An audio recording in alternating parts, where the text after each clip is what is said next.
जस्तै मैले अलिकति अब हामी बजेटको कुरा गर्दै थियौँ, झन् अहिले 36 अर्ब जति लगभग पुग्ने खालको अर्बको हाम्रो कोशी प्रोभिन्सको बजेट छ भन्ने खालको कुरा। अघि इन्टरनल रेभेन्यू पनि झन्डै 6 अर्ब पनि नपुगेको अवस्था छ। आफ्नै इन्टरनल रेभेन्यू बाहिरबाट फेडरलले ग्रान्ट दिनै पर्ने खालको अवस्था छ। अनि अब खर्च गर्ने बजेट खर्च गर्ने कुरा पनि लगभग 50% जति पनि बजेट लगभग खर्च नभएको अवस्था देखिन्छ। एज अ तपाईँ इकोनोमिक एडभाइजरले चाहिँ के गर्न सक्छ, के गर्न सक्नुहुन्न होला? अब यहाँको खर्चको तथ्याङ्कमा चाहिँ केही फरक छ हजुर, र कोशीको खर्चको तथ्याङ्क कस्तो छ भनेर हेर्यो भने दुईटा कुरा सङ्घीय सरकारको ट्रेन्ड भन्दा यहाँ फरक छ। एउटा विषय सङ्घीय सरकारको पुँजीगत खर्च अब 20% को हाराहारीमा आइरहेको छ र 80% चाहिँ अन्य खर्चहरूमा देखिएको अवस्थामा कोशी प्रदेश सरकारको चाहिँ अब अहिलेसम्म हेर्दाखेरि 50-50 भित्रै छ।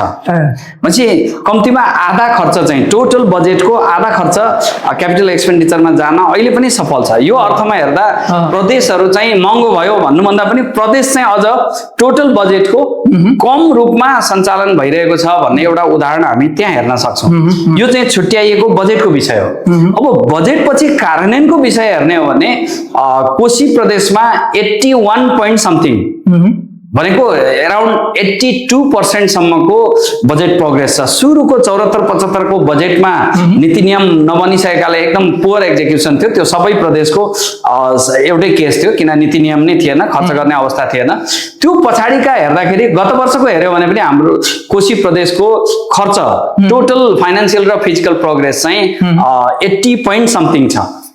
त्यो भन्दा अघिल्लो 79 point र 81 point something 82 point something सम्म पनि पुगेको छ। पछिल्लो 5-6 वर्षलाई हेर्यो भने कोशी प्रदेशको बजेटको एक्जिक्युसन रेट राम्रो छ। र सँगसँगै यहाँले उठाउन सक्ने अर्को विषयलाई पनि मैले एड्रेस गर्न चाहन्छु। खास गरी बढी मार्केटमा उठिरहेको चाहिँ यो असारे विकासहरू अरु बढी भयो भन्ने कुराबाट यहाँ पनि मुक्त चाहिँ छैन। तर यसका लागि के प्रयास गर्दैछ भन्दा खास गरी केही सुधार हुँदै आएको छ। अझ अब यो आउन लागेको बजेटमा अस्तिको नीतिले चाहिँ बजेट कार्यान्वयनलाई टाइम फ्रेममा एउटा ल्याउने, कम्तीमा पहिलो क्वार्टर, सेकेन्ड क्वार्टर, थर्ड र फोर्थ क्वार्टरमा मिनिमम प्रोग्रेस रेट चाहिँ अब यो बजेटले एउटा चाहिँ तय गरेर त्यो भन्दा कम प्रोग्रेसलाई चाहिँ लेस प्रोग्रेस इन्डिकेटर मानेर पर्फर्मेन्स इन्डिकेटर, कर्मचारीको पर्फर्मेन्स लगायतहरुमा त्यसलाई रिलेट गर्न खोज्दैछ। यो हिसाबले कार्यान्वयनमा अलिकति बढी फोकस चाहिँ छ।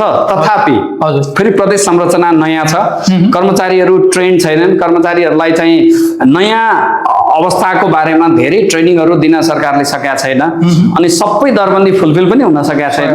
यी विभिन्न कारणले गर्दा एक्जिक्युसनमा अझै पनि केही कमी कमजोरीहरू छन्, प्रशस्त होला। तथापि सुधारको प्रयास चाहिँ सरकारले बजेट मार्फत र खास गरी बनेका संरचनाहरूको, पुँजीगत संरचनाहरूको चाहिँ यही टेस्ट हुनुपर्छ र क्वालिटी चाहिँ संरचनाहरू बन्नुपर्छ भनेर टेस्ट ल्याबको कुरा अहिले भर्खरै 3 दिन अगाडि आएको नीति कार्यक्रममा पनि प्रदेशमै चाहिँ भौतिक निर्माणहरूको टेस्ट ल्याबहरू अगाडि बनाउने अनि यहाँ चाहिँ कलेज मोनिटरिङहरू बढाउने, अनुगमन बढाउने कुराहरू आएको छ। मलाई लाग्छ यसले चाहिँ प्रोजेक्ट एक्जिक्युसनलाई बढाउँछ। र सँगसँगै एउटा कुरा थप्न सकिन्छ, आयोजना ब्याङ्कको कन्सेप्ट मार्फत यसपालिदेखि प्रिपेयर आयोजनाहरूलाई मात्रै बजेटमा ल्याउने गरी यसपालि यो कुरा कार्यान्वयनमा जाँदैछ।